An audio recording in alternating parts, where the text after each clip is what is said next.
তোর বাপ আর্মি ছিল, তুই আর তোর আমার দুইটা ভাতার আর্মি ছিল, তোর ভাই আর আর্মি, তোর টাকা পয়সা অডালা, যা মন চায় তা করতেছিস। আমরা তো গরিব পরিবারের সন্তান, আমাদের তো কোনো দাম নাই এই দুনিয়াতে। আমাদের জন্মটাই হচ্ছে ভুল, আমাদের জন্মটাই ভুল, বুঝছিস? এই দুনিয়াতে, এই যে আমাদের এই দুনিয়াতে জন্মটা নেওয়া হচ্ছে, কতটা রিল্যাক্স, কতটা নির্লজ্জ, কতটা বেহায়া, রিল্যাক্স হয়ে শুয়ে, রিল্যাক্স হয়ে কথা বলতেছে, রিল্যাক্স হয়ে সব করতেছে। আমি কি করব ভাই আমার লাইফটা, আমি কি করব? আমি চাচ্ছি সুন্দর করতে আমার লাইফটা। আমার লাইফে আমি কিছু করতে চাইতেছি, পারতেছি না। আমি যদি মাদক আসক্ত হইয়াও থাকি, সেটা একমাত্র ওর পেরেশানিতে। ও আমাকে বাঁচতে দিচ্ছে না ভাই। আমি কিভাবে বাঁচবো? আমাকে বাঁচতে দিচ্ছে না ভাই। মেন্টালি এত প্রেশার দিচ্ছে। ওর কাছ থেকে কখনো চাইয়া আমি একটা টাকা নিয়ে নেই। ও আমাকে হাইদা এটা করছে, এটা দিছে, সেটা দিছে, লোভ দেখায় না, মোলা ঝুলাই আইন না, এই জায়গায় রাখছে। ওর বাসা এই জায়গায়, ওর কাজের লোক, ওর বাপ মা, ওর 14 গোষ্ঠী সব এই জায়গায়। ওর কাজের লোকদেরকে ডেকে নিয়ে আসছে পিটানোর জন্য, আমাকে মারার জন্য। তারপর ওই নিচে রাজুকে ফোন দেয়, রাজু উপরে আসো তাড়াতাড়ি। সিকিউরিটি গার্ডদেরকে ফোন দেয়, তাড়াতাড়ি আসো, আমার বাসায় ক্রিমিনাল ঢুকে গেছে। প্রিন্স মামু, হ্যাঁ ভালো নাটক হচ্ছে।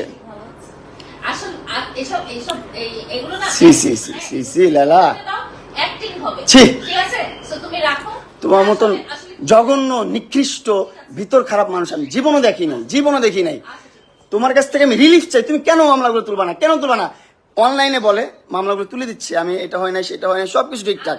কিন্তু আমার কাছে আইসা ভাই, সোশ্যাল মিডিয়ার বাইরে যখন বাস্তব লাইফে আসে, আমি এই মেয়ের সাথে ঘুরতে পারবো না, ওইখানে যেতে পারবো না, সেখানে যেতে পারবো না, এটা করতে পারবো না, সেটা করতে পারবো না, ওর বাসায় এসে থাকতে হবে, ওর বাসায় সময় দিতে হবে, ওর সাথে সেক্স করতে হবে, ওর সময় দিতে হবে। এগুলো না করলে মামলা তুলবে না ভাই। আমি তারপর ওর মন রক্ষা করে চলতেছি, তারপর ও আমার কি করতেছে ভাই, ওর ফ্যামিলি, ওর 14 গোষ্ঠী সবকিছু নিয়ে আমার সবকিছু ধ্বংস করে দিচ্ছে। আমার মোবাইলটা স্টকিং করে যত ভিডিও ছিল, আমার ফ্রেন্ডদের সাথে ঘুরতেছি ফিরতেছি, যা করতেছি, সব ভিডিও ও নিচ্ছে ওর মোবাইলে নিয়ে। ও কি করছে, ওর সাংবাদিক বন্ধুদেরকে দিয়ে বলতেছে এগুলো পোস্ট করেন, খারাপভাবে ক্যাপশন দিয়ে খারাপভাবে রিপ্রেজেন্ট করেন, মামুনকে একদম ধ্বংস করে দেন।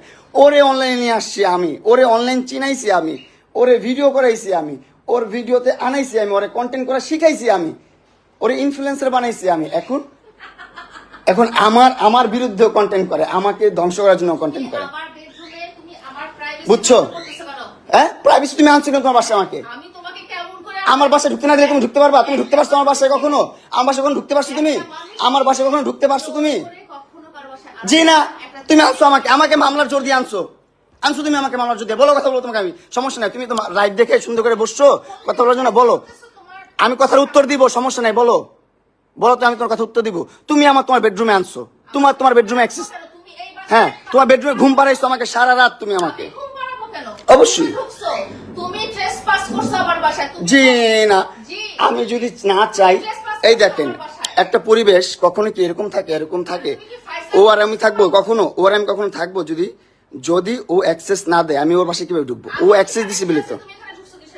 ও বাবা, কি অ্যাক্টিং, ওভার অ্যাক্টিং, লাইভ দেখে নাকি? লাইভ দেখে? আচ্ছা ভাই, আমি জানি না আপনারা কি করবেন ভাই, আবার আপনারা কিভাবে নিচ্ছেন। অনেক কষ্টে থেকে এই লাইফটা করতেছি, অনেক কষ্টে থেকে। হ্যাঁ, লালা পোষলে গাছ ঠিক করে নেই ভাই। 4টা বছর ওর পিছনে আমি শ্রম দিছি, 4টা বছর ওর জন্য আমি কষ্ট করছি ভাই, 4টা বছর আর এস্টাবলিশ করছি, টাকা পয়সা দিয়ে না, সম্পত্তি দিয়ে না, কিন্তু সোশ্যাল মিডিয়াতে ব্লু ফেরি লেলা মানে একটা নাম আসছে, এটা আনার পিছনে অনেক কষ্ট করছি ভাই, অনেক কষ্ট করে কন্টেন্ট করে সাথে নিয়ে ঘুরছি, সাথে গ্র্যান্ড ওপেনিং, যেখানে গেছি যেভাবে কন্টেন্ট করা লাগছে সবভাবে করছি। সমাজে বুড়া বেটির জামাই ছাড়া কোনো সাউন্ড আমি পাই নাই ওরে নিয়ে। ওর কারণে এই একটা খারাপ নাম আমার জীবনে চলে আসছে। বুড়া বেটির জামাই, টাকার লোভে বিয়ে করছে ভাই। আমি জামাই না ভাই, বিয়ে করি না, কিচ্ছু করি নাই ভাই। ও কি করতো ভাই, প্রথম থেকে একটু করে গিফট দিত, তখন তো আমি অনেক ছোট মানুষ, আমি বুঝতাম না ভাই। এখন তো বুঝতেছি যে ভাই কি করছে জীবনে, আর আমি জীবনে কি করছি ভাই, এত বড় ভুল কিভাবে করছি ভাই। কি করতো, ছোট ছোট করে গিফট দিত। আমার প্রথম বার্থডেতে ওর সাথে যখন দেখা, 6 মাসের মাথায় ও আমার 12 লাখ টাকা দিয়ে একটা গাড়ি কিনে দিচ্ছে। তখনই তো আমি ইমপ্রেস, ও মাই গড, এত টাকা দিয়ে গাড়ি কিনে দিচ্ছে আমাকে, কত সুন্দর ভালো বন্ধু। আমাকে এমনও বলছে সারা জীবন আমি তোমার ভালো বন্ধু হয়ে থাকবো, আমার সাথে কোনো ধরনের তোমার কমিটমেন্ট দরকার নেই, এটা নেই এটা নেই সেটা নেই, তুমি আমার সাথে ভালোভাবে থাকবা, এতটুকুই। আমিও ঠিক আছে, আমি মেনে গেছি ছোটবেলা, হ্যাঁ হ্যাঁ ঠিক আছে লালা তুমি যা বলছো তাই। কিন্তু এখন দিন শেষে এসে যখন আমি আমার মতো মুভ অন করতে গেছি, তখন দেখি ও আমাকে মামলা মোকদ্দমা দিয়ে এটা ওইটা সেটা করে, ক্ষমতার অপব্যবহার করে আমার জীবনটা হেল করে দিছে ভাই, নষ্ট করে দিচ্ছে জীবনটা ভাই। আমার জীবনটা নষ্ট করে দিচ্ছে কেন ভাই? আমি পান্তা ভাত খেয়ে থাকলেও, বস্তিতে থাকলেও, রাস্তায় থাকলেও অনেক সুখে থাকতাম ভাই, অনেক ভালো থাকতাম ভাই। এরকম প্যারা নিয়ে থাকতাম না ভাই, আমি বহুত কষ্টে আছি ভাই, বহুত যন্ত্রণায় আছি ভাই। ও সোশ্যাল মিডিয়াতে এসে বলছে, কিন্তু আপনারা দেখছেন, যেখানে বলছে যে আমি প্রত্যেকটা মামলা তুলে নিব, ওর সাথে এখন ভালো সম্পর্ক বজায় রাখবো। এখন আবার একটা মেয়ের সাথে আমার মোবাইলে মেয়েদের সাথে কেন ভিডিও দেখছে, আমি মেয়েদের সাথে কেন ঘুরি, আমি কেন এখানে যাই সেখানে যাই, আমি মেয়েদেরকে কেন আমার BMW চালাইতে দেই, সেইগুলো নিয়ে তার সমস্যা। কেন সমস্যা হবে তার ভাই, কেন সমস্যা হবে তার? তার জন্য কি আমি আমার লাইফটা লিড করবো না? তার জন্য কি আমি ঘুরবো না? তার জন্য কি আমি প্রেম করবো না? তার জন্য কি আমি বিয়ে করবো না? জীবনে কিচ্ছুই করতে পারবো না? সে তো 2টা বিয়ে অলরেডি করে